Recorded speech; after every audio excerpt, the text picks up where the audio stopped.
Ninguém tira o trono do estudar, ninguém é o dono do que a vida dá. E nem me colocando numa jaula, porque sala de aula essa jaula vai virar.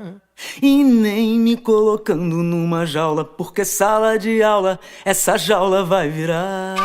Ninguém tira o trono do estudar, ninguém é o dono do que a vida dá. Ninguém tira o trono do estudar, ninguém é o dono do que a vida dá. E nem me colocando numa jaula, porque sala de aula essa jaula vai virar. A universidade é um espaço do fazer político, do debate político, da ação política cotidiana.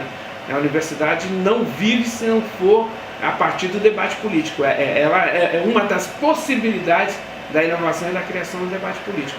Estar na universidade pública, democrática, inclusive gratuita, implica debater política 24 horas. Né? E se tiver mais uma hora no dia, 25 horas. Se tiver mais 5 horas, 30 horas. O fazer acadêmico na universidade é fundamentalmente o fazer político.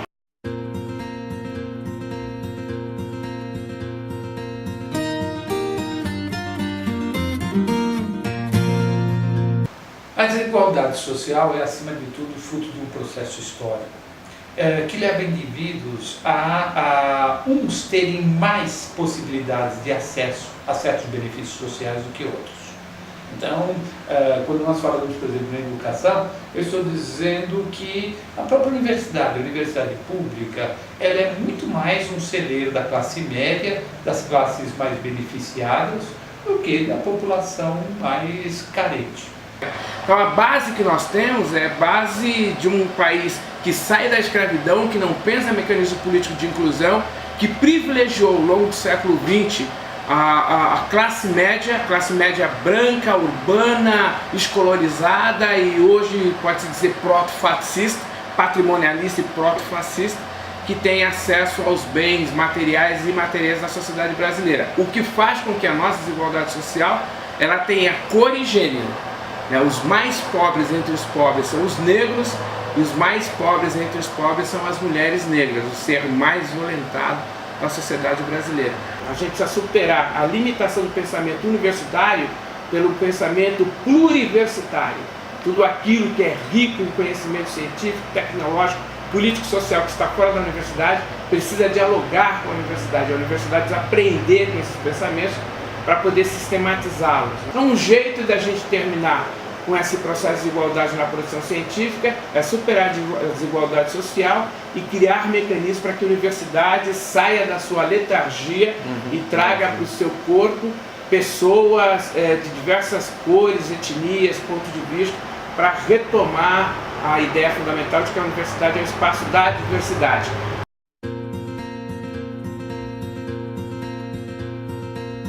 Tem que levar em consideração que a universidade não é um mundo à parte, a universidade faz parte da sociedade e, portanto, qualquer medida que você tem para superar o problema da desigualdade na universidade tem que levar em consideração que você tem que superar a desigualdade na sociedade. Você não consegue fazer uma coisa sem outra. Antes da gente pensar em igualdade na produção científica, a gente tem que pensar em igualdade nas condições sociais. Então, a primeira coisa que eu acho que a gente tem que fazer é destruir esse Estado violento e do ponto de vista simbólico que reproduz a desigualdade. Essa é uma condição sine qua non para avançar na democracia social nesse país, do nosso ponto de vista. Segundo, você precisa desmontar a base que dá sustentação a esse Estado. Você tem hoje um grupo social que acumula capital econômico, capital social, capital político, capital cultural nas suas mãos e não permite que esse grupo social vulnerável ou assêtico chegue a esse estatuto de bem-estar social. E terceiro é fazer o que foi feito ao longo do século XX, pensar políticas públicas. Logo depois da Segunda Guerra Mundial, os principais países do mundo adotaram políticas públicas, chamadas Estado de Bem-Estar Social.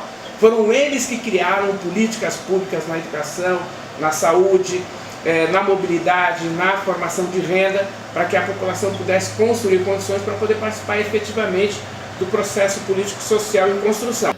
Olha, a ciência é complicada você imaginar em desigualdade social e não traçar planos para minimizar, para mitigar essa desigualdade social. Por que eu falo isso? Porque a ciência é algo que por si só, em todo lugar, ela é competitiva. E nessa competitividade a gente vai ter sempre aquilo que a gente chama de meritocracia. A ciência é meritocrática, não tem como escapar disso. A desigualdade social, quando chega à ciência, ela traz junto consigo esse problema de meritocraticamente você ter desníveis. Então, o que a gente pode fazer para minimizar isso? A primeira coisa, eu acho que é fundamental, é dar um embasamento científico bom para os alunos que vão ser pesquisadores na sua graduação, principalmente na graduação. Se eles não tiverem um embasamento forte na pesquisa, a posteriori, eles não vão conseguir competir. E a ciência é competição, infelizmente. E, de certa forma, a universidade negligenciou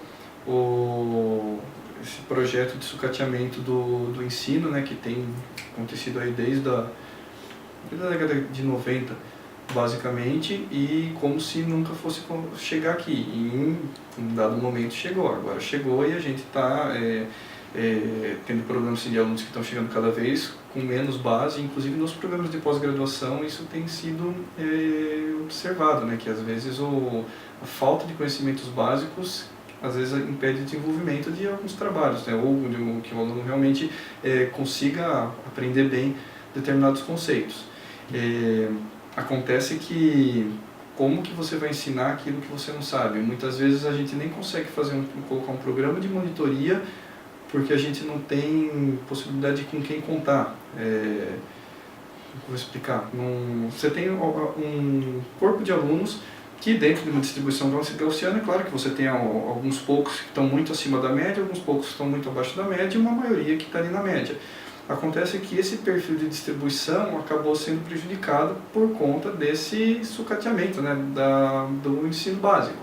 Então a gente já não tem mais aqueles alunos, ou de um modo geral, né, muitos alunos que estão acima da média e que possam se dedicar a ajudar aqueles outros que poderiam ser ajudados por meio de um programa de monitoria. Isso sem mencionar a disponibilidade de tempo também, que os currículos muitas vezes precisam ser revistos, cada curso ali tem uma realidade diferente, então um curso noturno tem um impacto, sofre um impacto maior desses alunos que acabam chegando sem muita base, por não ter tido acesso à oportunidade. Cada curso tem um perfil diferente de ingressante, então claro que se você pegar um curso que tem uma concorrência de 40, 50 candidatos por vaga, é claro que isso não vai ser observado nesses cursos, mas nos cursos com a concorrência mais baixa, os alunos que têm mais deficiências vão acabar entrando, né? E isso aí vai afetar a possibilidade de desenvolvimento profissional e pessoal desse aluno na graduação. Ele vai ficar mais tempo e não necessariamente ele vai conseguir sair dali com uma formação de qualidade. Aquele velho empurrando com a barriga. Ele vai levando, vai passando com 5 bolas, sabe? Sempre ali na risca, todo semestre. E aí, claro que quando ele precisar desenvolver um estudo avançado, em nível de pós-graduação, por exemplo, será que ele vai dar conta?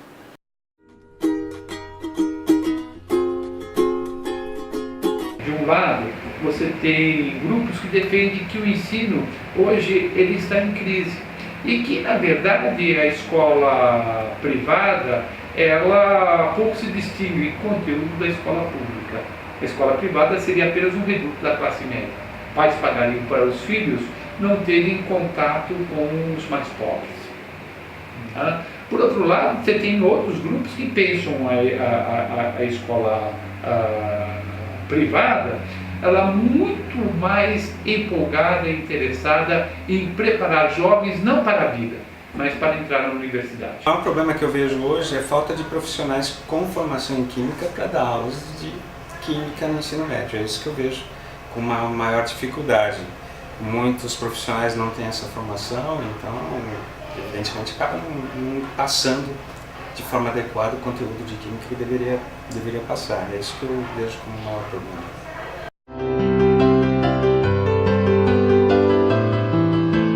Tem estrutura para se desenvolver algum campo, por exemplo, algum projeto, só que falta, de certa forma, um incentivo do governo em ajudar, por exemplo, um jovem a desenvolver um projeto.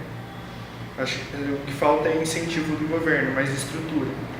Eu acho que falta o dinheiro chegar, porque eu leio muitas revistas assim, tipo, o governo tá dando dinheiro para investir em pesquisa e tal, mas aí não vai acontecer nada. Então, acho que muita parte desse dinheiro não chega e aí os cientistas não tem como aprofundar. Tem muita coisa do meio que não permite que seja aprofundado.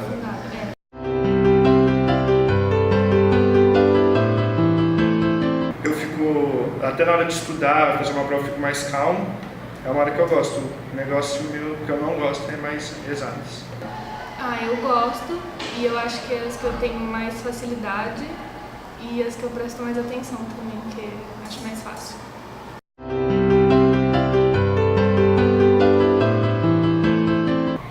Não tenho certeza se eu tenho tudo para prestar, quando for prestar para medicina veterinária dentro do curso.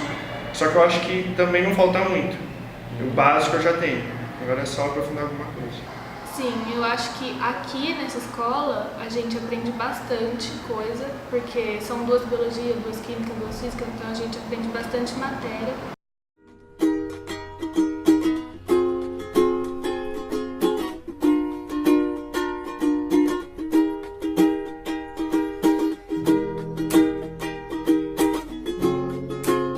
Eu não acho que o cursinho facilita o conhecimento, mas ele facilita de alguma forma o ingresso do aluno na universidade. A universidade durante muito tempo foi uma universidade de pessoas brancas, classe média, urbana, escolarizada, patrimonialista e proto-fascista.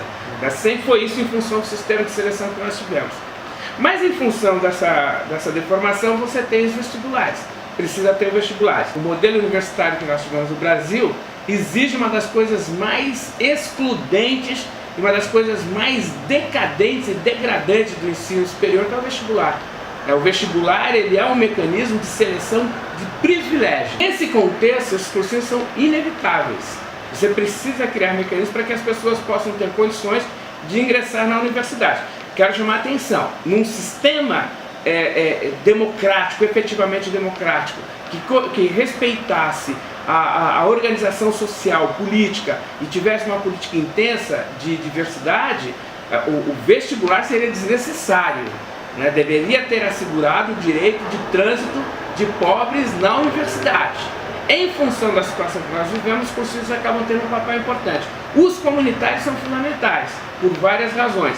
Eles cumprem parte de uma grade que a universidade pública não consegue fazer, que é a formação política cidadã, que além da formação técnica nas disciplinas necessárias, ajuda a criar uma visão mais cidadã da construção do conhecimento. E muito positivamente, na minha opinião, são esses grupos dos cursinhos pré-vestibulares comunitários que vêm ajudar a oxigenar a universidade, que traz uma demanda que não é comum à universidade e tem ajudado a mudar a universidade. O ideal é que o aluno pobre, preto, da periferia, em condições vulneráveis, a menina ou menino nessas condições, pudessem ingressar na universidade, porque é esse segmento social que paga a universidade pública. Então o ideal é que eles pudessem fazer isso. O ideal seria que nós não tivéssemos a universidade como um espaço de privilégio de classe, raça e gênero, como foi historicamente no Brasil. Mas numa situação como essa, os cursinhos pré-vestibulares têm um papel extremamente importante nessa ação que nós chamamos de reinvenção da universidade pública no Brasil. Eles trazem uma demanda diferente que tem impactos positivos no ensino, na pesquisa, na extensão e na gestão. Porque a gente tem uma mercantilização de ensino, então a gente pode pensar que o grande objetivo é diminuir essa distância de pessoas que não tem como entrar nesse mercado de ensino, porque não tem como bancar um cursinho caro ou ter estudado durante a vida toda numa escola particular, diminuir a distância dela desse ensino superior, que a gente sabe que é muito difícil para essas pessoas, para esses estudantes, inclusive pensarem na possibilidade de entrarem no ensino superior.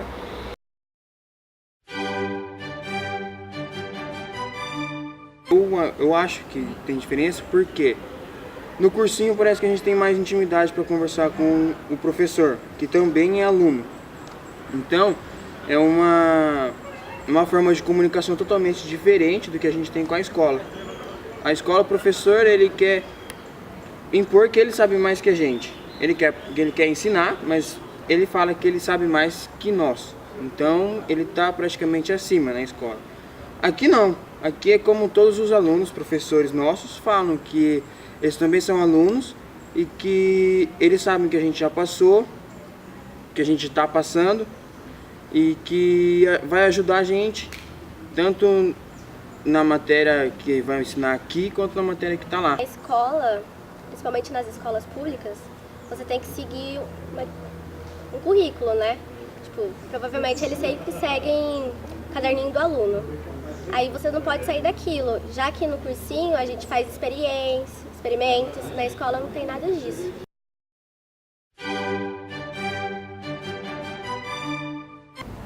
Assim, a comunicação, ela é bem mais diferente, é bem mais dinâmica, vamos assim dizer, do que na escola. Então aqui nós podemos conversar sobre uma coisa, aprofundar mais nesse assunto, fazer algumas aulas assim no sábado para saber alguma curiosidade, perguntar ao professor no próprio WhatsApp, chamar no Facebook, perguntar. Então acho que aqui a gente tem muito mais contato com essa ciência. Porque, tipo, na escola a gente é meio que proibido de fazer as coisas, porque o governo não deixa, não dá essa possibilidade pra gente. Já que no cursinho, como a gente estuda com os alunos também, nossos professores são os alunos, eles ensinam a gente.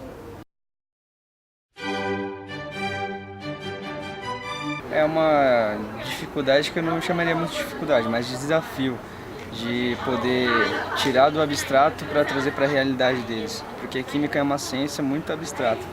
Então é muito difícil, por exemplo, você falar de átomo para um aluno que nunca se associou ao átomo, nunca associou a vida dele a alguma coisa anatomística. Então é muito difícil por essa abstração mesmo.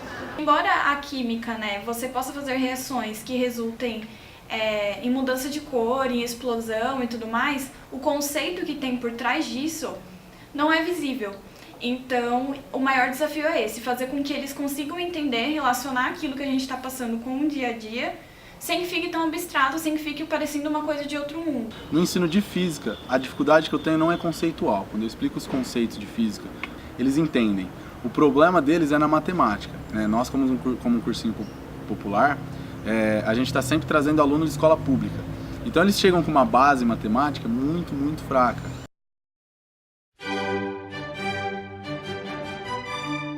Então, essa defasagem no cursinho, né, é muito complicado, porque o cursinho seria uma revisão e na real a gente sabe que isso não acontece. Então a gente tem que ensinar todo o conteúdo como se fosse uma coisa nova, porque realmente é uma coisa nova. Então é complicado iniciar esse conteúdo de forma que entender os alunos que eles não viram isso. Então o que acontece? Eles têm dificuldade assim, em somar fração. Então eu estou fazendo as contas de física, eles entenderam o conceito. Quando eu vou fazer as contas, eles se perdem com jogo de sinal, eles se perdem com soma de fração, eles se perdem com esse tipo de coisa. Se eles tivessem uma matemática um pouco melhor, eu não teria dificuldade nenhuma, porque a parte conceitual, o raciocínio lógico da física, eles entendem perfeitamente. A escola pública, ela tem alguns problemas, né? Um dos problemas é não a falta de professores, mas a falta de comprometimento de alguns professores de algumas áreas que são importantes. Por exemplo, as áreas das exatas, as ciências da natureza, de extrema importância. E esses professores acabam tendo uma falta de comprometimento, né? E acaba precarizando esse ensino. 60% dos jovens de periferia sem antecedentes criminais já sofreram violência policial. A cada 4 pessoas mortas pela polícia, 3 são negras. Nas universidades brasileiras, apenas 2% dos alunos são negros. Fundamental, necessário, indispensável, se não for isso a universidade morre. O ensino superior no Brasil, isso é importante destacar, ele sempre foi elitista. Quando chega a família real no Brasil e é autorizada a formação da faculdade de medicina no Rio de Janeiro e na Bahia, era uma faculdade que era pensada para desenvolver pressupostos eugenistas, excludentes e racistas, para justificar um Estado autoritário no Brasil. Quando se autoriza, depois da Constituição de 1824, os cursos de Direito, em 1827, eles batem na mesma tecla é para criar um arcabouço legal que justificasse a tomada do poder político por uma elite muito pequena, restrita, e exclusão de uma massa grande da população. Quando surge a primeira universidade, em 1934, ela reproduz isso. É uma universidade fundamentalmente para a elite. Aqueles derrotados em 1932, na Revolução Constitucionalista em São Paulo, montam uma universidade para ser uma universidade da elite. Se você pega, por exemplo, os editoriais do jornal Estado de São Paulo na década de 10, ele fala isso. Nós precisamos ter uma universidade para formar dirigentes do Estado brasileiro e para criar um processo de eugenia, de melhoramento étnico e racial da sociedade brasileira. Está lá, nos editoriais do jornal Estado de São Paulo. Então isso vigia no Brasil da década de 30 até a década de 90, quando os movimentos sociais começam a reivindicar uma ação política mais radical de ingresso na universidade. O que é interessante é que quando acontece no Brasil, nós estamos na contramão da história. Porque esse movimento todo se dá no mundo de 45, 46, final da Segunda Guerra Mundial, de forma muito intensa até os anos 70. Nos anos 70, começa a ter uma política que acabou tendo uma conformação chamada neoliberal. Os governos da Margaret Thatcher e do Ronald Reagan, eles são vanguarda em adotar essa política. O Chile é um ponto experimental disso. O golpe no Chile, o general Pinochet, ao adotar a sua política, adota a política neoliberal. E isso vai levando a universidade a um gargalo muito grande. Quando chega em 1989, que se adota a política do consenso de Washington, aí é para desmontar a universidade mesmo. A crise que nós vivemos no chamado terceiro mundo, país em desenvolvimento, se dá fundamentalmente a partir dessa definição de 1989 de privatização do ensino universitário. Você pega, por exemplo, o governo Fernando Henrique Cardoso, é o período de maior privatização do ensino superior no Brasil. Nós tínhamos até o início da década de 90 o maior número de alunos que estavam matriculados nas escolas públicas. Aí, a partir de 90, eles começam a ir para as escolas particulares, e reserva as escolas públicas para a elite da elite, porque é onde você faz pesquisa, desenvolve pesquisa. Então, para que você possa mudar essa realidade, foi importante a ação política dos movimentos sociais de fazer com que a periferia entrasse na universidade e passasse a pensar políticas diferentes. Então, a partir daí, a gente começou a pensar uma política nacional de extensão, que é pautada numa política de diálogo com a sociedade, uma nova política de permanência estudantil, que é para que você possa assegurar o recrutamento, o ingresso e a permanência do aluno na universidade. Então você começou a mudar muitos aspectos na universidade. Esses alunos, nessa curta experiência nossa de um sistema de reserva de vagas, mudou a universidade. Mudou. E mudou também as formas da classe média mandar seus privilégios, que são as fraudes de autodeclaração. Nós temos fortes indícios de fraudes na autodeclaração de pretos e pardos na nossa universidade. Então você tem um avanço positivo, a periferia entra na universidade, muda a universidade, mas você tem uma reação também. Mas só é possível pensar nos aspectos positivos da universidade graças ao ingresso da periferia na universidade.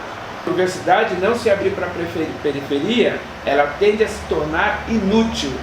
Ela vai perder a sua representatividade e significação social. Ela precisa ter um diálogo dinâmico com setores excluídos socialmente, se ela quiser ter um papel importante no desenvolvimento econômico e social do país. Todos nós temos uma potência, uma capacidade mental muito semelhante. O que acontece?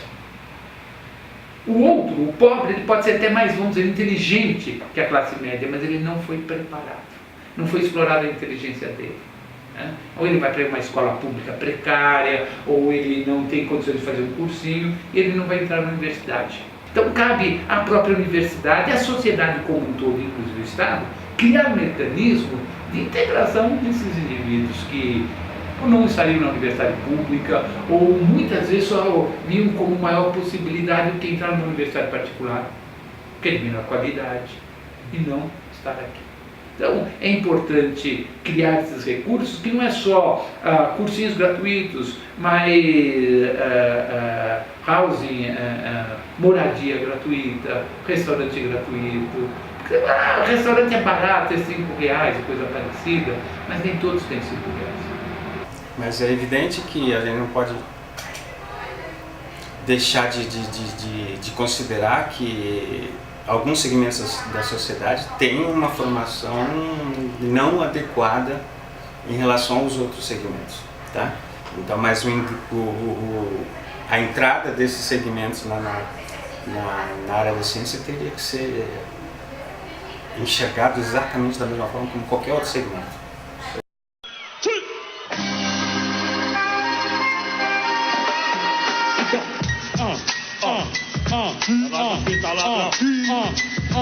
Pode acreditar, racionais no ar, chegando de faca, pra revolucionar a voz da favela. Eu acho que é um choque muito grande, é um choque de realidade muito grande, porque você está numa realidade, entra em outra realidade, com outras pessoas, com um nível de renda muito maior que o seu. Então eu acho que a primeiro momento um estranhamento e talvez um sentimento de inferioridade.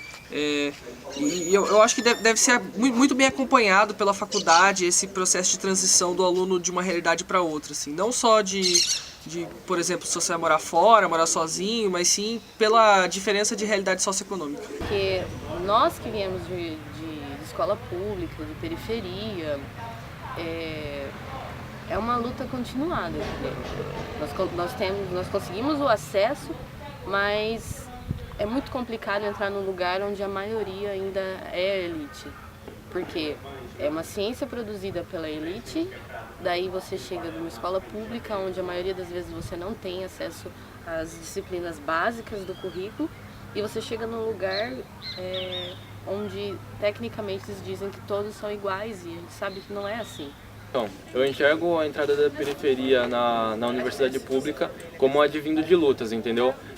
Pelo pessoal que porque precisou de um pessoal lutar antes, fazendo greve, muitas pessoas foram expulsas também, entendeu? Visando isso, visando que chegasse esse momento agora. As cotas PPI foram muito importantes. As cotas para alunos advindos de escola pública foram muito importantes para mudar esse quadro, entendeu? Porque se você pegar historicamente até 2012 ali, que foi 2013 saiu, realmente surgiram as primeiras universidades começaram a implementar as cotas. Até aquela época ali, a parcela que estava na universidade pública era a galera que vinha da escola particular, entendeu? Eles que ocupavam esse espaço, e se você pegar a maior parte desse pessoal também é da elite, é uma elite branca, entendeu? Esse quadro vem sendo mudado agora. Eu enxergo isso com bons olhos, porque você começa a enxergar uma mudança, entendeu? Não que a gente chegou onde a gente quer ainda tem muito para conquistar, mas você começa a ver algumas coisas mudando, entendeu? Você caminha pela universidade, você já vê algumas pessoas negras ali. E isso muda todo aquele quadro de ver o negro subalterno. A periferia também começa a ter uma nova perspectiva, entendeu? A autoestima das pessoas se elevam, porque elas começam a pensar, poxa, eu também posso entrar, entendeu? Elas começam a acreditar, elas realmente começam a poder sonhar. Eu enxergo isso como uma mudança da sociedade lenta, porque é uma medida paliativa, mas que a gente consegue colher bons frutos já agora, começa a plantar para colher melhores frutos, mas é uma mudança que está vindo. Bom, eu enxergo como uma batalha que foi vencida, porque de onde eu vim, a gente não tinha expectativa que eu ia entrar na universidade pública nunca, só que meus pais não tinham condição de bancar uma faculdade, nem eu. Então eu fiz um curso técnico, depois eu fui trabalhar na área, só que eu queria mais, né? E eu não tinha dinheiro, o dinheiro que eu recebia do serviço não dava pra mim pagar a universidade. Aí eu falei assim, eu preciso fazer alguma coisa diferente, vou fazer um cursinho comunitário, eu e minha irmã, e a gente conseguiu ingressar na universidade. Eu acho que está sendo um avanço muito grande, já que a Universidade Estadual Paulista é a única universidade estadual de São Paulo que tem esse sistema de cotas, mas é o que eu já disse, ela se dispôs a fazer o sistema de cotas, mas não se preparou para receber esse público. Eu acho que esse olhar ele é um pouco mais de espanto, por causa que a faculdade ela é uma realidade muito diferente de uma escola pública, e a escola é o único lugar que a gente tem acesso à ciência, na verdade.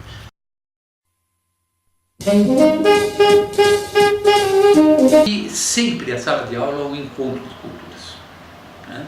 Então há um confronto. E muitas vezes os professores pensam o seguinte: eu desqualifico o outro,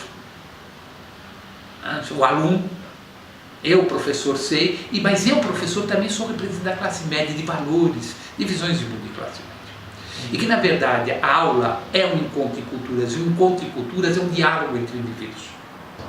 A aula, acima de tudo, ela é esse encontro intercultural, não só de culturas, vamos dizer, de países, de sociedades, mas nós temos níveis de culturas. Tem uma cultura classe média, porque ela vive, a cultura é fruto, são respostas dadas a um certo meio ambiente onde esse indivíduo, onde esse grupo transita.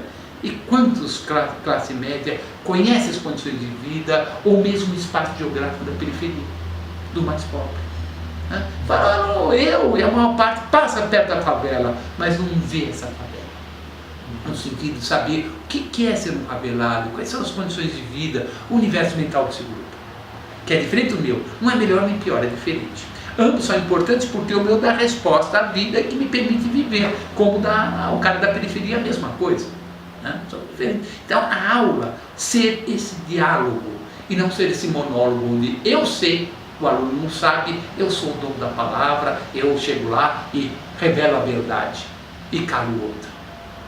A Unesp, ano passado, foi assim, acabou chamando a atenção da mídia de um modo geral por conta de eventos aqui que aconteceram de preconceito racial.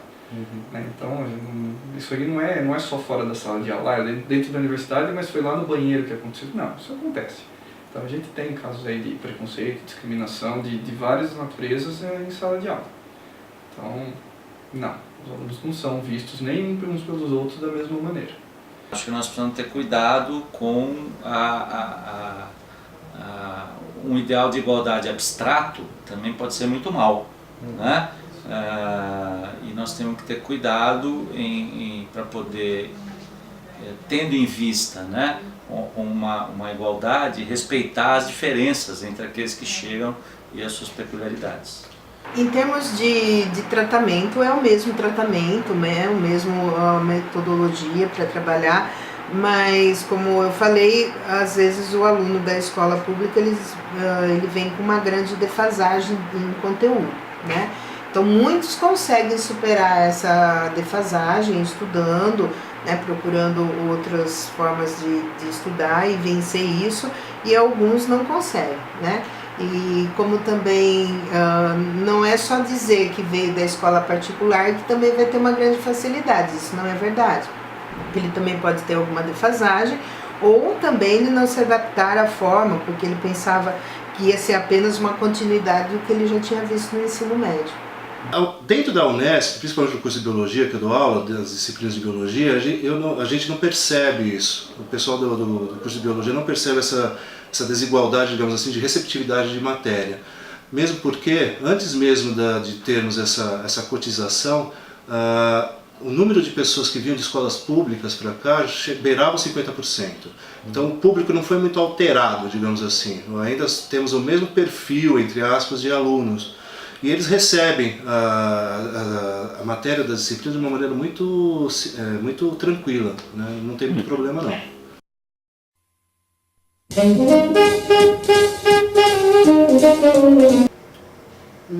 Não existe debate do jeito que eu conheça, não. Não, no curso de ciência da computação a gente não fala sobre isso. Nesse ano, agora, a gente começou a fazer um trabalho na semana de recepção aos ingressantes, com palestras, algo nesse sentido. O centro acadêmico também assim, já tem uma proposta nessa linha também, de fazer cine-debate, de realmente fazer atividades de integração e que envolvam esse tipo de discussão. Agora, em nível de curso mesmo, não tem muito que a gente possa fazer. O que a gente pode fazer é esse tipo de parceria com o centro acadêmico, isso está sendo buscado. Existe sim, ainda mais porque você pensa que nós estamos num curso que forma professores alfabetizadores, né, anos iniciais, e em continuidade, que é até o 5º ano. E esse professor em formação, quando ele sai aqui da universidade, o grande campo de trabalho dele é a escola pública, e ele vai se deparar com a questão das desigualdades sociais. Então é um tema que permeia a maior parte das disciplinas do curso. No conselho de curso a gente chega a discutir essas questões, né, e também em outros âmbitos, como na comissão permanente de ensino, né, porque os cursos de licenciatura são os que recebem os alunos mais carentes, né? Se a gente olhar para a universidade como um todo, são os alunos mais carentes, são os da licenciatura e os cursos noturnos. E então nós temos uma grande desigualdade social, sim, são aqueles que apresentam a taxa de vulnerabilidade alta e aí entra toda a questão de permanência estudantil. Então isso tem discussão no âmbito tanto do curso quanto da universidade como um todo. E isso a gente percebe que ao longo do tempo o perfil do licenciando foi se alterando. Então há uma mudança social aí na questão da desigualdade social em relação ao perfil do licenciado. Com a nova grade que a gente formulou dentro do curso de Biologia, a gente tentou humanizar o curso de Ciências Naturais, ou Ciências Biológicas. Como é uma ciência bruta, digamos assim, é uma ciência muito fechada, muito racionalista, às vezes o pessoal não conseguia trazer para si os pensamentos sociais, os pensamentos antropológicos. Então a gente tem disciplinas, inclusive, dentro do departamento de Biologia, não só dos outros departamentos, que tentam trazer discussões nesse sentido, de desigualdade, de como minimizar isso e por aí vai.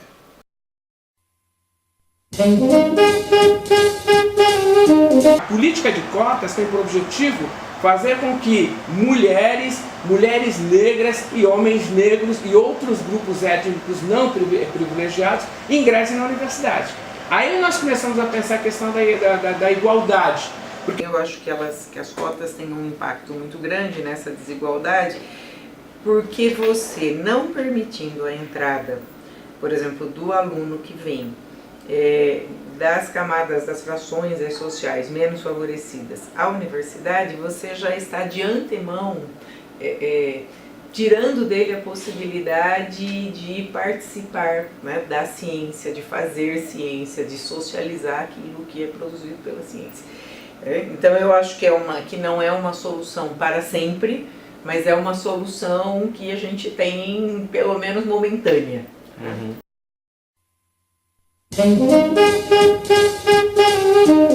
Falar em desigualdade, a desigualdade social, acima de tudo, é um tema da sociologia. Mas não só da aula de sociologia, não só do curso de ciências sociais, mas todos os professores deveriam discutir isso. Não só instruir sobre conteúdos específicos. Vamos pensar aí uma química orgânica que você tem. Assim, aquele professor que dá essa disciplina, ou qualquer outra, ele não só vai ensinar aquele conteúdo, mas pensar a inserção desse conteúdo na vida dos homens e na vida social. E é nesse sentido que dá para se discutir em qualquer disciplina, e não só em sociologia ou antropologia, a questão das desigualdades sociais. O debate sobre a questão da politização e não partidarização, é politizar. Deve se estender na universidade toda, deve ser objeto da discussão dos conselhos de curso, conselho departamental, das congregações, dos órgãos colegiados superiores da universidade. É necessário isso. Eu acho que um dos problemas que nós temos hoje é a despolitização da universidade, não é a partidarização. A partir de uma visão, tem uma determinada visão dogmática sobre a realidade. Não é isso, é fazer o debate político.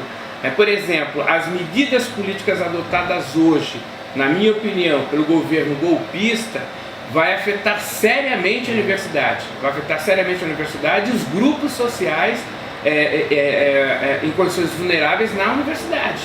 E vai afetar o futuro de vocês. Muitos de vocês não entrarão no mercado de trabalho e jamais irão se aposentar. Então esse debate é importante na universidade. Debate, a pesquisa, a reflexão, a construção de alternativas a isso. A universidade tem um papel importante. Por exemplo, o governo apresenta como se fosse a única possibilidade de superação da crise. Será? Nós não temos outras alternativas? A universidade não pensou isso, não está refletindo isso? Então é função da universidade fazer esse debate político. Quero insistir, usando toda a diversidade dos pontos de vista, a construção de uma visão racional, a construção de uma visão debatida, refletida, de todos os componentes políticos. A universidade deveria ser esse espaço. Então os departamentos, assim como os conselhos de curso, a congregação deveria ser um espaço privilegiado para o debate político, para a discussão política sobre o papel da universidade e a responsabilidade social que ela tem. Em especial a universidade pública. É responsabilidade dela fazer isso. Há, lamentavelmente, uma construção conservadora na sociedade contra a universidade pública. A universidade pública ela precisa dialogar seriamente com todo o segmento da sociedade. A gestão da universidade não é um problema apenas técnico, burocrático. Ela é fundamentalmente uma questão política. Então, sem discutir política, não tem sentido numa universidade pública, né, como a nossa. Ela vai se desidratando a ponto de virar um organismo burocrático inútil. Vamos dizer que uma boa parte chega com uma boa carga de deficiência, principalmente em matemática e propriamente na química mesmo.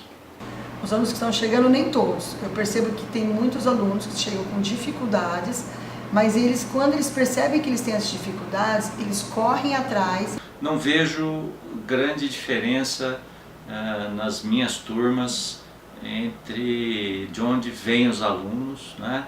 Acho que os alunos que fizeram cursinho, estudaram em escolas mais, em geral, né, mais bem conceituadas, têm lá também suas dificuldades, né? E os cotistas têm outras dificuldades e a gente vai procurando atender as dificuldades todas. Estão e não estão, explico por quê. Eles estão porque eles correm atrás, eles conseguem, né? Mas parece meio batido isso que eu vou falar, mas cada ano que passa a necessidade de ensino básico dos alunos está maior. Eles não estão conseguindo mais ter um raciocínio matemático, eles não estão mais eles não conseguem fazer textos de uma maneira clara na nossa língua. Então é preocupante isso, muito preocupante mesmo.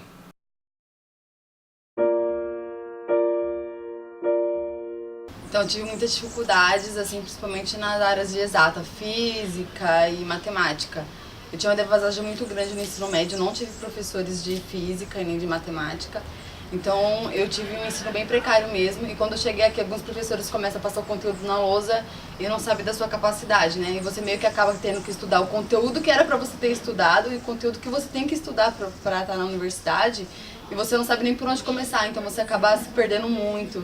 Aí você não sabe para onde correr, aí a pessoa dá muito ideia, tenta te explicar, mas mesmo assim isso não entra na nossa cabeça, então você tem que procurar formas e formas de tentar estudar aquilo que você não aprendeu e aquilo que você tem que aprender, que o professor cobra na aula. E é bem difícil, assim. Primeiro, para você pleitear uma bolsa, já é complicado, porque você tem que provar que você é pobre, sabendo que você é pobre. E você ainda corre o risco de não receber essa bolsa. E na sala de aula não tem dessa. O professor não vai, você não tem condição, tudo bem, você não vai usar material. Você já é prejudicado, porque você precisa desse material para poder ter a sua aula normal como qualquer um. Só que se você não tem condição, daí complica muito mais, porque você vai ter que correr atrás de bolsa e provar que é pobre e pra simplesmente comprar o seu material. No meu caso, material de desenho, um lápis, um canção, que materiais de qualidade são muito caros. Então, para você ter um trabalho bem feito, você precisa de material bom. E daí, você não tem dinheiro? Eu tive muita dificuldade, principalmente nas matérias de matemática. Eu fui aprender, depois de fazer cálculo 1, cálculo 2, eu aprendi a abrir um quadrado perfeito, por exemplo. Que era uma coisa que eu nunca tinha aprendido.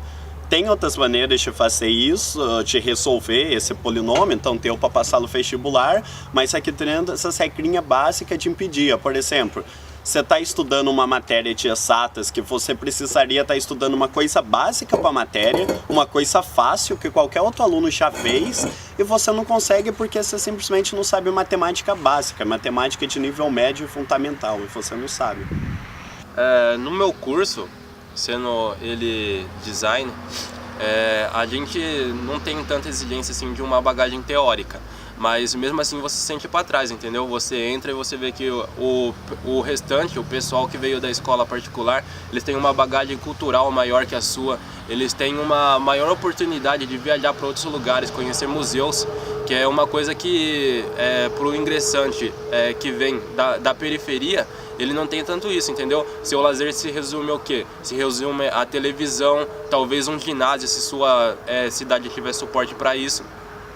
é uma grande diferença. E com o pessoal também que eu converso com o pessoal de outros cursos, é sempre a mesma coisa, entendeu? Sempre o aluno advindo da escola pública, principalmente da rede estadual, ele sempre fala que, sei lá o que, na minha escola eu era um dos melhores, mas quando eu cheguei na faculdade eu fiquei para trás.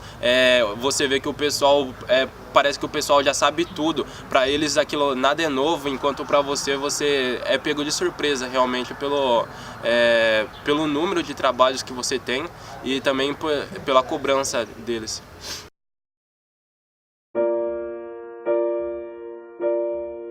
Embora o curso seja de licenciatura em matemática, o aluno ele tem a oportunidade de desenvolver projetos tanto em nível de iniciação científica e depois, futuramente, numa pós-graduação, seja em educação matemática, né, onde vai estudar várias questões envolvendo a sala de aula ou não, né, e são questões mais amplas, filosóficas, políticas, que sejam. Tem na área da matemática aplicada. O curso de pedagogia, no seu conjunto de professores, a gente tem um esforço bastante intenso em manter o aluno, embora o curso seja noturno, mas a gente procura oportunizar o maior número de bolsas para que esses alunos possam aproveitar o curso superior, não só as aulas no período noturno, mas que eles se envolvam em grupos de pesquisa, em projetos de extensão universitária, que os mesmos estão vinculados com projetos de pesquisa, em projetos de ensino, como é o caso do Núcleo de Ensino, PIBID, que também estão voltados para pesquisa, e a maior parte dos professores aqui também orientam iniciação científica. Então, as ciências biológicas ela é base para isso, a gente incentiva sempre o aluno à pesquisa. Ainda mais com o curso de bacharelado é pesquisa pura, então o aluno tem que ser incentivado na pesquisa sempre, né? Sim, eu acredito que sim. Nosso curso é só de bacharelado, mas desde o começo do curso, né, quando a gente apresenta o curso, a gente já fala para eles a oportunidade que eles têm a nível de pesquisa, de iniciação científica, então a gente motiva isso. Então, parte dos nossos alunos também, eles vão para a iniciação científica.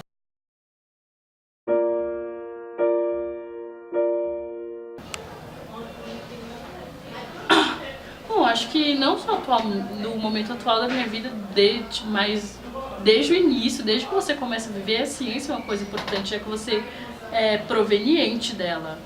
Nós saímos da ciência e vivemos a ciência, não só as ciências da natureza, como as humanas, as exatas, a cada instante, a cada momento, mesmo você não sendo focado naquela área. Bom, a ciência tá em tudo na minha vida, desde o meu café da manhã até o micro-ondas que eu uso para esquentar meu leite, nos meus livros didáticos. Eu acho que sem a ciência nós não conseguiríamos ter chegado só até aqui, porque ciência é um conceito muito amplo, não só tecnologia, mas também ciências sociais, democracia e ciências políticas e burocráticas que nos fizeram chegar até aqui. Então eu acho que é de extrema importância. O contato que eu tenho com ciência é das ciências humanas, ou seja, da filosofia, sociologia, é um pouco do que tem um pouco mais de respaldo, esse recorte é um pouco mais latente na minha vivência, entendeu? Mas as outras ciências eu não tenho tanto contato porque no ensino médio que eu tive não tinham professores que me estimulavam a isso, e hoje em dia também eu não tenho nenhuma vontade de buscar também. Como a gente sabe que uma pessoa às vezes está falando uma coisa que é verdade ou não, né? E a gente tem que buscar formas de saber se isso é verdade ou não. E a ciência veio para isso, né? Acho que um dos espaços para a gente procurar saber se é verdade ou não, acho que é nas faculdades, universidades, né? Onde a gente pode discutir, ler, e a gente consegue ver o que é verdade ou não. Acho que é a partir do que você aprende, você decide se aquilo serve para você ou não. Eu acho que a ciência, né, ela é muito importante porque eu faço um curso na área da ciência e além da minha vida pessoal, que ela tem a importância, eu acho que ela é importante completamente na sociedade, né? Porque com base na ciência a gente pode definir o que a gente pode usar na prática e o que vai ter resultado prático e o que é real de diferenciado, que é, por exemplo, algo que uma superstição, um mito que a pessoa fala e você não tem como provar se isso é real ou não. A importância da ciência na minha vida é mais como um facilitador, entende? Como conhecimento que chegou até mim e para ajudar no meu dia a dia. No entanto, o conhecimento que eu tenho de ciência ainda é muito pouco, porque eu sei que o que chega até nós é muito pouco. Nós, a sociedade que não é ligada à ciência.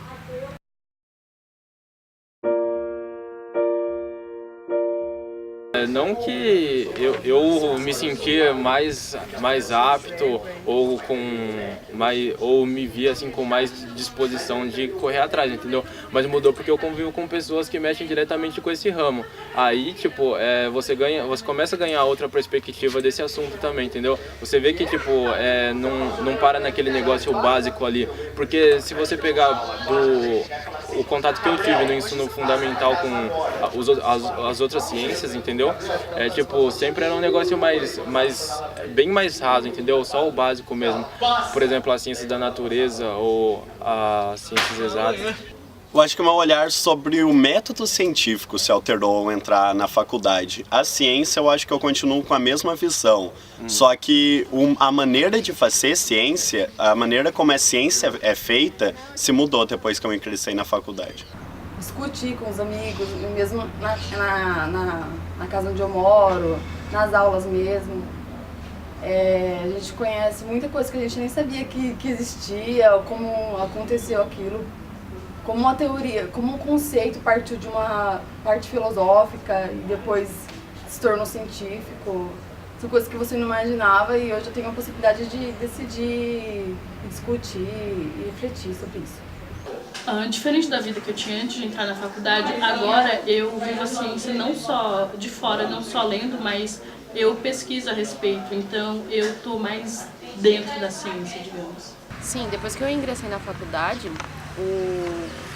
devido ao maior contato que nós universitários temos com a ciência, apesar dela sendo muito monopolizada dentro dos laboratórios, dentro de cada pesquisa.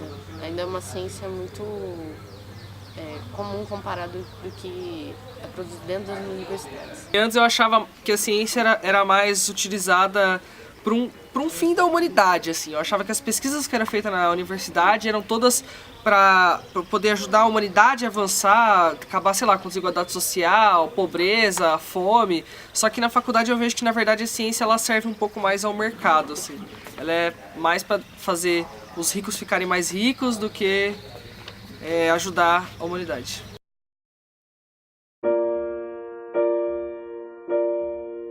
Eu acho que existe uma necessidade sim, mano. Só que o que acontece é que talvez a abordagem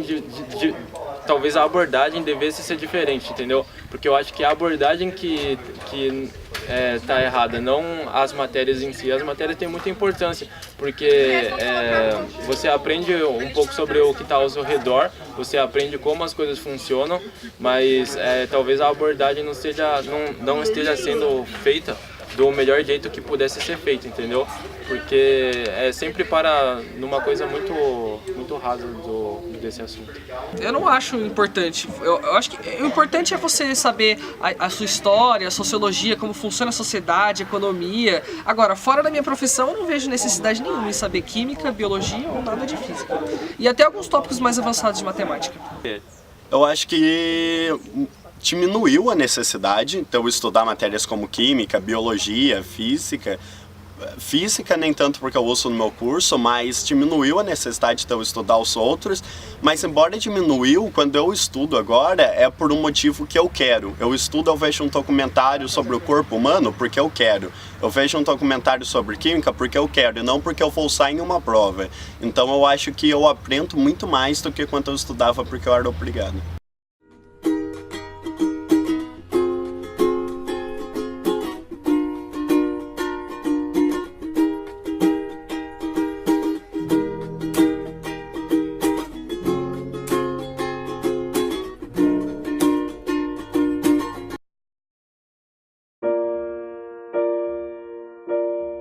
Não foi preparada, foi um plano, eles tamparam só com a peneira, entendeu?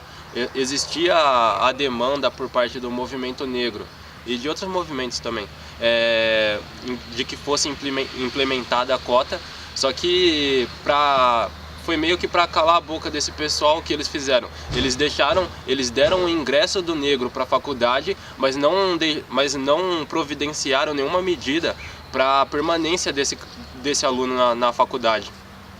O que acontece? Eles entram na faculdade, mas não conseguem se manter. Por quê? Porque não tem auxílio econômico para todo mundo, não tem vagas em moradias para todo mundo, entendeu?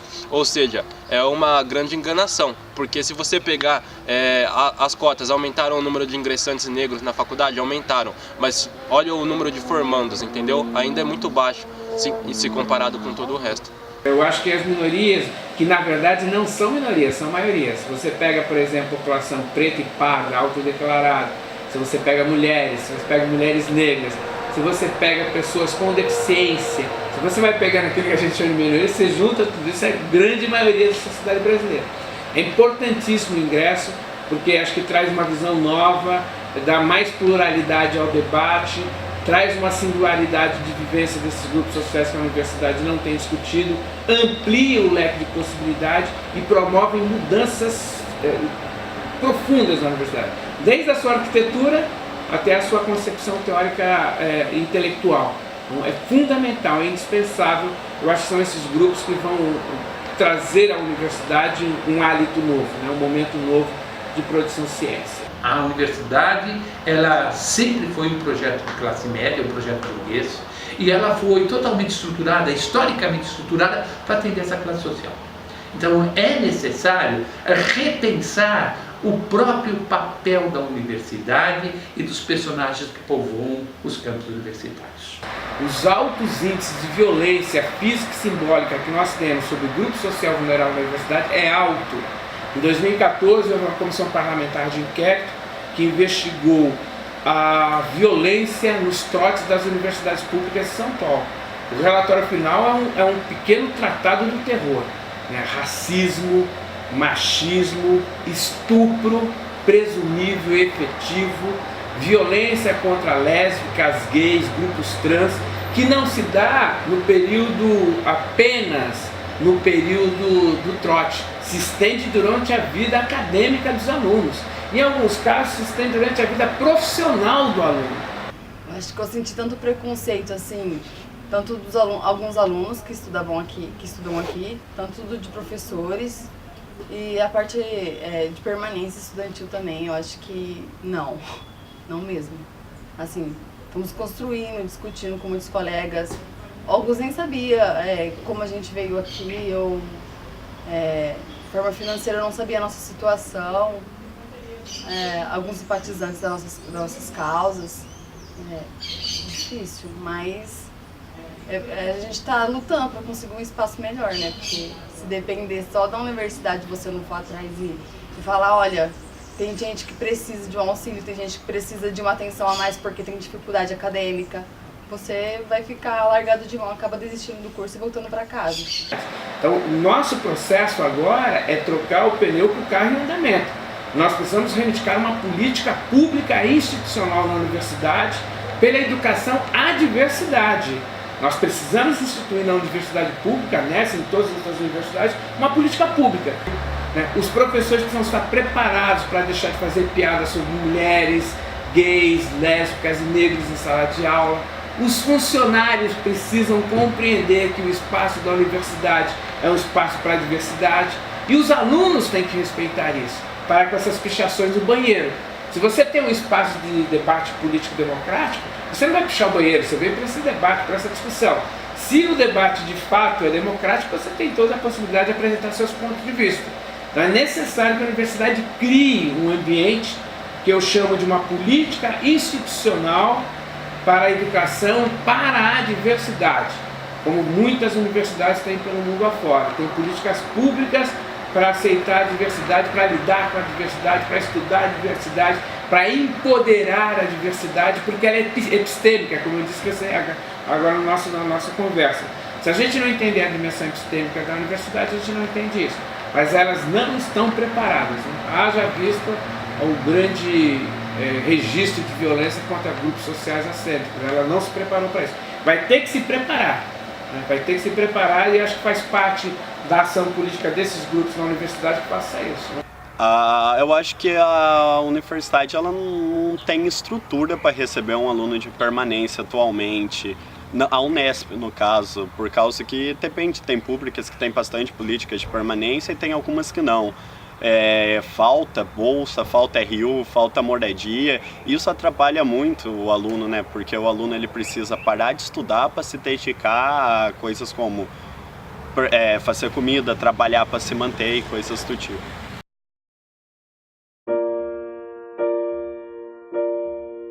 Ele tem uma evasão, ela já foi mais baixa, hoje eu diria até que ele é um pouquinho mais alta, talvez por conta dessa desigualdade que a gente tem. O nosso aluno, muitos alunos eles vêm fazer computação porque eles gostam de jogar, porque eles têm, tem o mundo nas mãos aí no tablet, no celular, e eles acham que eles querem fazer ciência da computação. Quando chega aqui e percebe que ciência da computação, muito além disso, eles se deparam um pouco, nossa, mas é muita matemática, física, lógica, então talvez a evasão hoje eu percebo que é porque eles não sabem qual é a proposta do curso, o que nós formamos, o que faz um bacharel em ciência da computação. Então é isso. E a outra evasão talvez é por conta dessa dificuldade. Alguns alunos chegam, eles se deparam com uma carga de cálculo grande, geometria, álgebra, e aí eles ficam um pouco desmotivados porque eles vêm talvez no ensino médio mais fraco e eles pensam, isso não é para mim. Então hoje a nossa evasão ou é porque o nosso aluno acha que ele queria fazer uma coisa e chega aqui é outra, ou é porque eles se deparam com algumas dificuldades e eles desistem no primeiro momento. Tá? Então, assim, quais são os nossos alunos que não concluem? Ou eles se matriculam logo no começo do curso e não é o único curso que eles prestaram o vestibular e aí são aprovados em outra faculdade, então cancela a matrícula aqui. Essa é uma questão.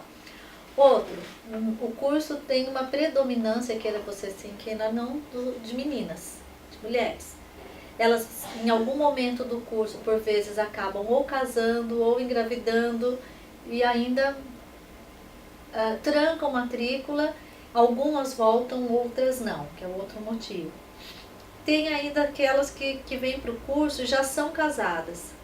Então, se o marido muda de cidade, tem outro emprego, algum tipo de trabalho dessa forma, não é evasão, mas ela pede transferência, então fica a vaga. Agora, o que a gente tem assim, muito raramente é quem diz assim, saí do curso, abandonei, deixei, não deu satisfação nenhuma. Essa condição a gente não tem. É mais fácil você ter transferência, trancamento, ou quando abre mão da vaga, é porque tem um motivo de mudança, de que está fora.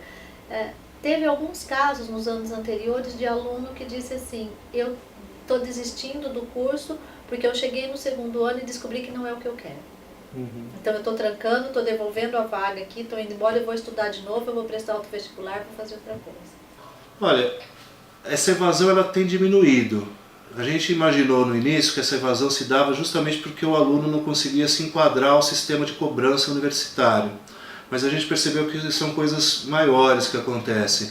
Então a própria manutenção do aluno na cidade, ou para fazer o seu curso, se tornou uma problemática que foge do nosso controle, Ele possui uma evasão significativa, Como eu falei, hoje mesmo assinei o cancelamento porque na verdade eles não renovaram, Então vem só para dar ciência e dizer se favorável ou não, de 9 alunos de 2016.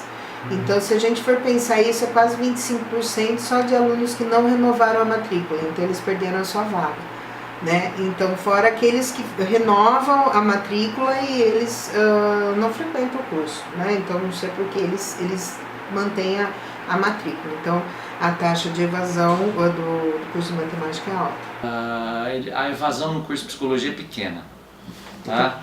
E as vagas são, em geral, todas preenchidas. Então, o curso começa com 35 integral, 35 noturno, vai terminar com algo próximo de 35 integral, 35 noturno. Você tem desde pessoas que estão fazendo a segunda graduação, querem fazer uma terceira, ainda não se encontraram, tem dificuldade para se adaptar ao tipo de curso que a psicologia exige muita leitura, algum nível de escrita. Em alguns casos você tem problemas pessoais, familiares, que levam as pessoas a desistir do curso. Em alguns casos, embora eu ache que, como nós estamos progressivamente, né, acolhendo os cotistas, né, tem casos em que você tem problemas de a pessoa se manter, tá? Mas eu não sou capaz de te dizer se esse é um motivo que leva a uma evasão significativa no nosso curso. Então, eu acho que uma coisa que nós fomos pensando, refletindo com os alunos com o tempo é, por exemplo, nós não temos aqui um trote, por exemplo. Os alunos são acolhidos, veteranos criam um tipo de vínculo com os calouros que permite ao calouro abertura para expressar suas dificuldades, para ser acolhido, né? Nós temos coordenações de curso que sempre acolhem as dificuldades, nós temos formas de encaminhamento de problemas, eu acho que isso ajuda. A gente percebe que a evasão está cada vez maior. Eu estou tendo casos, estou vendo casos aí de evasão no 4º ano, no 5º ano. É uma coisa que não era admissível. Um curso de Química sempre foi um curso que chega no final e se formam 6, 7, 10 alunos. Isso é normal em qualquer lugar. Mas essa evasão tão grande que a gente está vendo agora aqui nunca houve. Então, certamente, está faltando incentivo. Olha, a primeira coisa que eu acho que é muito importante, né, esse incentivo, é o aluno permanecer o maior tempo possível na universidade. Tá? Então, você ficar aqui dentro, você ficar visitando os professores, visitando os laboratórios, você ficar indo na biblioteca, você ficar conversando com seus pares, você ficar vivendo esse clima universitário é fundamental. Mas para isso tem que ter condições. Então, por exemplo, você não tem que ter preocupação de ter que sair daqui para almoçar porque o RU não te dá condições de você almoçar aqui. Você não tem que sair daqui, por exemplo, para se preocupar em buscar uma república, sendo que você, sem condições, não pode ficar num alojamento da universidade. Então a universidade tem que dar essa condição para o aluno ficar aqui, para permanecer o mais tempo possível, porque se aprende química aqui, dentro do ambiente universitário, mas se aprende muito mais coisas importantes para a tua vida, né? Muito mais coisas que pode ser passado para você, que são importantes para a tua vida, como profissional e como homem, como pessoa. Né? E se você não tiver condições de permanecer aqui, não dá, né? Não tem como.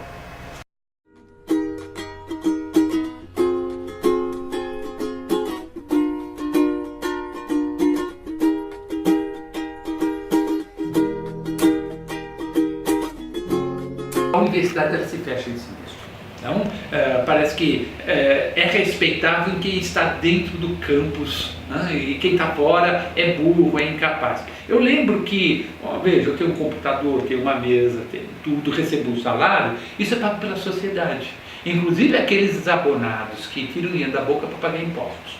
Então, a universidade não só tem que acolher essa comunidade desabonada, como também ela tem que prestar serviço para essa comunidade. Tem que pensar na comunidade. Existe no Brasil, há alguns anos já, o Plano Nacional de Extensão Universitária. O Plano Nacional de Extensão Universitária é um dos documentos mais importantes da política de inclusão na universidade. Ele prevê uma série de mecanismos. Por exemplo, ele vai observar que durante muito tempo a extensão foi feita para a sociedade, agora tem que ser feita com a sociedade.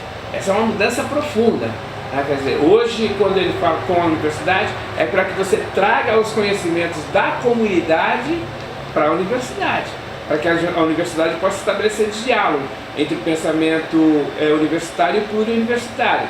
Ele aponta, por exemplo, a necessidade da universidade estar mais próximo das comunidades carentes.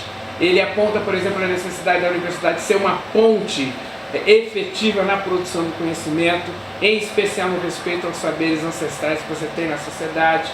Ele aponta a necessidade da universidade ter políticas efetivas, inclusive de permanência.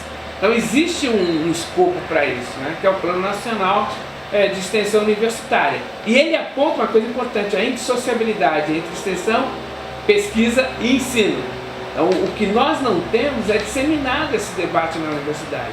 São poucos os alunos que conhecem esse programa, são poucos os professores que conhecem esse programa, são poucos os funcionários técnicos e administrativos que conhecem esse programa, esse projeto da extensão universitária. Então, tem mecanismos para isso.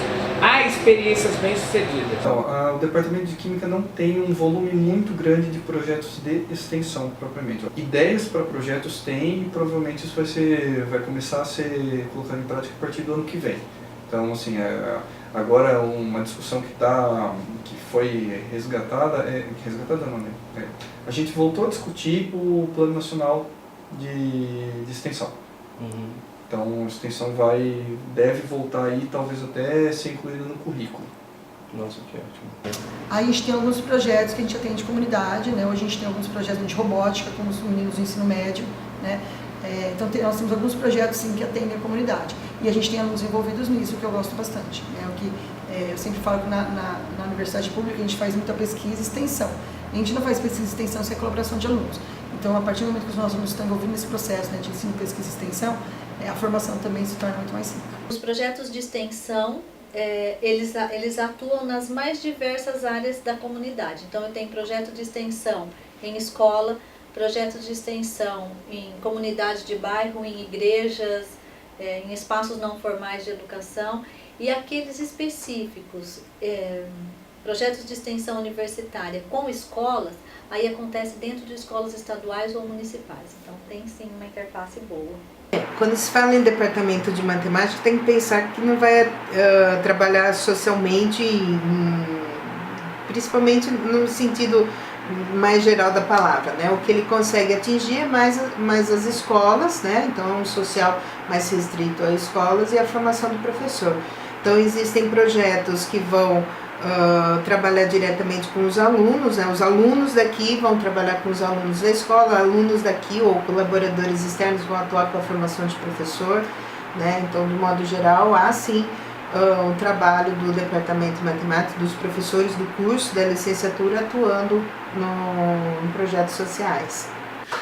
O Departamento de Biologia tem uma série de projetos em conjunto com a sociedade, são projetos de extensão, né? Então, desde projetos que a gente chama de projetos PIBIC, que são projetos mais gerais, onde o aluno participa na formação de professores do ensino público, até projetos um pouco mais elaborados, como a professora Jandira tem aqui, de águas. Então, existe sim uma comunicação com a sociedade boa, que é o dever da universidade também, né?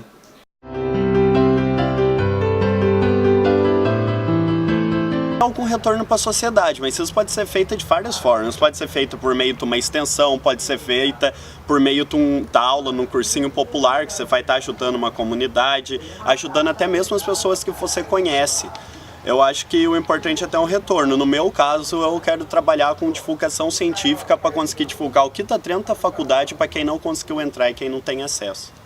Eu acho que eu não retorno para a sociedade ainda. Mas eu vou retornar de alguma maneira incentivando os outros pobres a entrarem na universidade também e fazendo trabalhos que deem visão para esse público. Olha, onde eu moro, as pessoas, elas me veem com um olho assim, tipo, nossa, ela conseguiu passar na universidade pública. Eu acho que eu me torno meio que um exemplo. E uma das coisas de eu não desistir da universidade pública é mostrando para as pessoas que eu sou um exemplo. Isso me faz querer continuar. Eu acredito que sim, mano. Eu me mantenho aqui na faculdade justamente por isso, entendeu? Porque apesar assim de eu me sentir um pouco para trás em relação às outras pessoas, eu sei que tem uma bagagem que o restante não tem, entendeu? Eu tenho esse elo, eu tenho esse vínculo com a comunidade. Eu sei que voltando para casa eu vou poder ensinar muito mais pro pessoal, porque apesar de estar um pouco atrasado aqui, lá, eu tenho certeza que eu tô muito adiantado, entendeu? Porque o que acontece com o conhecimento? O conhecimento não chega na comunidade, o conhecimento não chega na periferia. O conhecimento fica sempre aqui, acumulado nessa bolha aqui. Sempre a elite faz o conhecimento que ela dissemina para ela mesma, entendeu? Ela tem o monopólio do conhecimento ali. E com os ingressantes, o cotista, entrando na faculdade, conseguindo se formar, adquirindo esse conhecimento, ele vai conseguir o quê? Ele consegue disseminar um pouco isso, descentralizar esse polo de conhecimento que é mantido nas universidades.